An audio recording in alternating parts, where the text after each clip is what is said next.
أعوذ بالله من الشيطان الرجيم. Bismillahi Ar-Rahmani.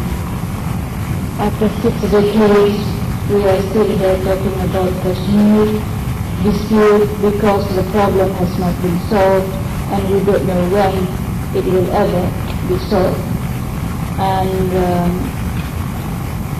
your topic is very appropriate, Kashmir, plight of a forgotten people, because in the last 14 years, since I've been involved with the Kashmir issue, 14 years of listening to the Friday prayers and Eid prayers, only one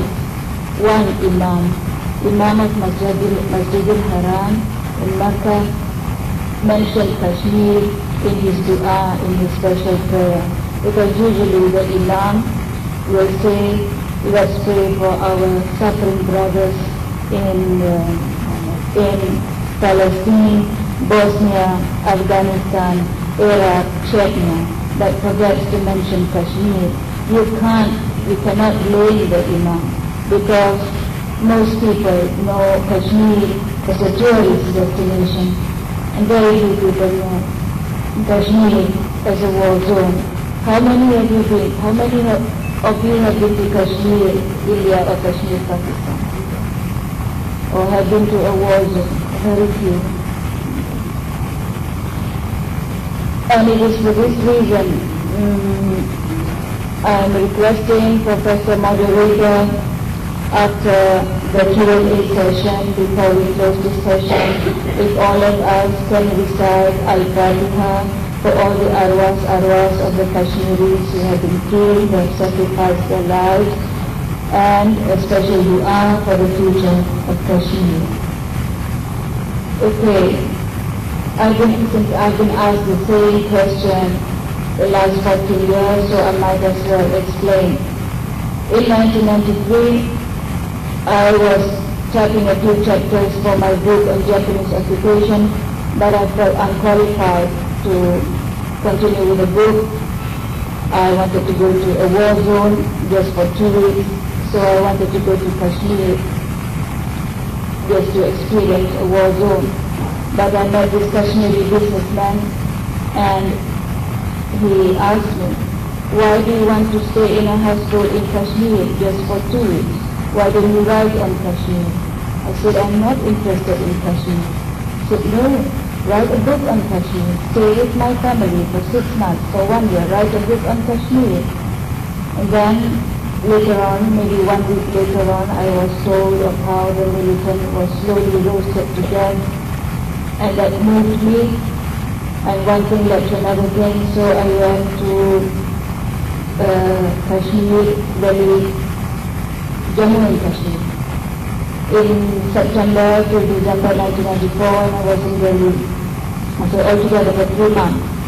And I went to, and in 1995, the former Prime Minister of Pakistan, Benazir Bhutto, kindly invited me to go to Azad Kashmir, Pakistan.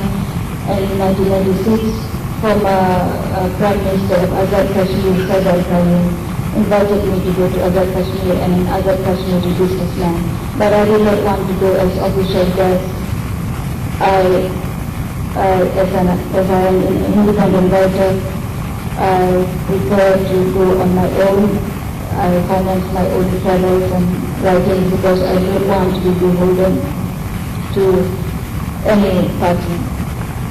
My policy with international issues, I intervene only upon invitation at the behest of the civilians in each country, because I don't want any government to say that I am interfering in the internal affairs or that I am self-appointed or anything like that.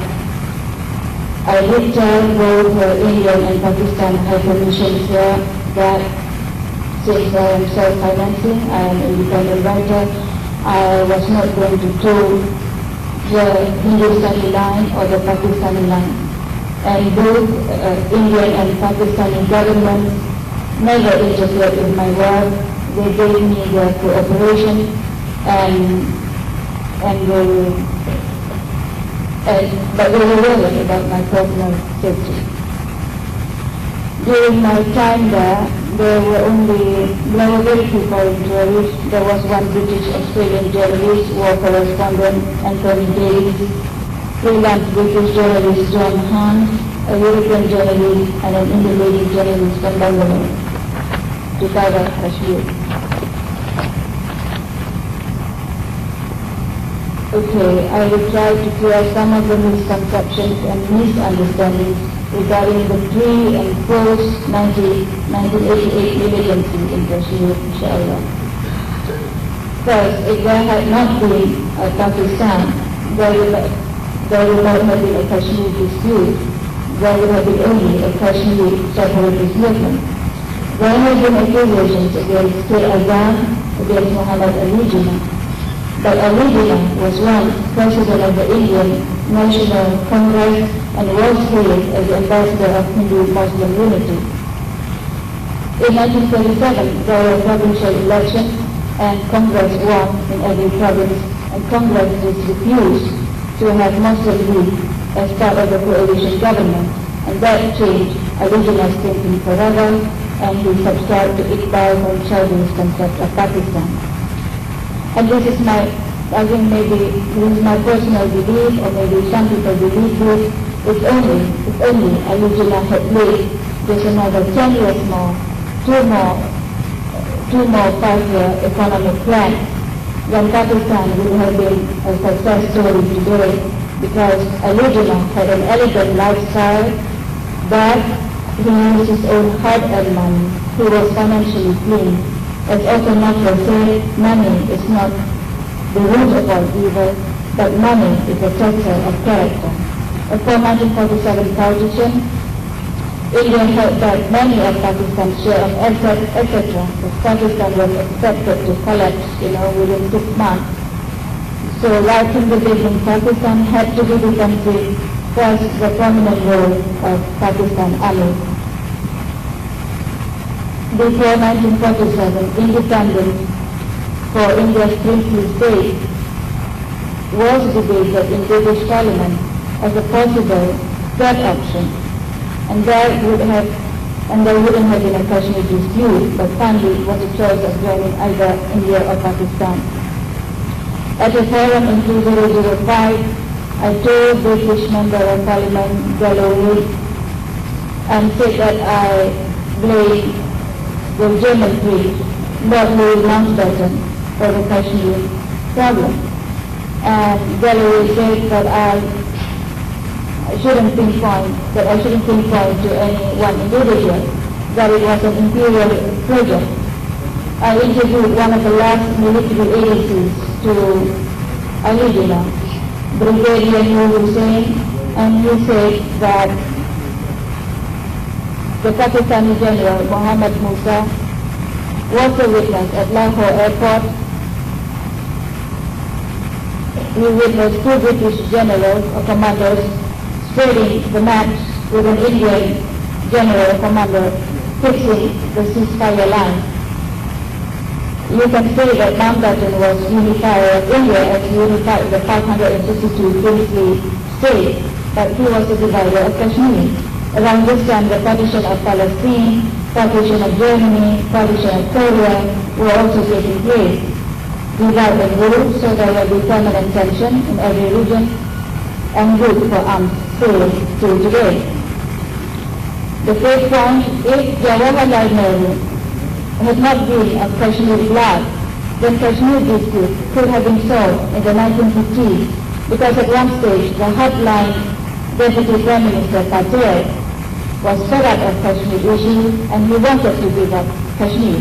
But naturally Nehru was very sentimental about Kashmir and wouldn't part with Kashmir. Nehru did try to conquer the Kashmiris and send the best officers to serve in Kashmir, but young Sheikh Abdullah started discussing independence with US Congressman in 1953. He arrested his long-time friend, and Kashmir's autonomy eroded from them from that time onward.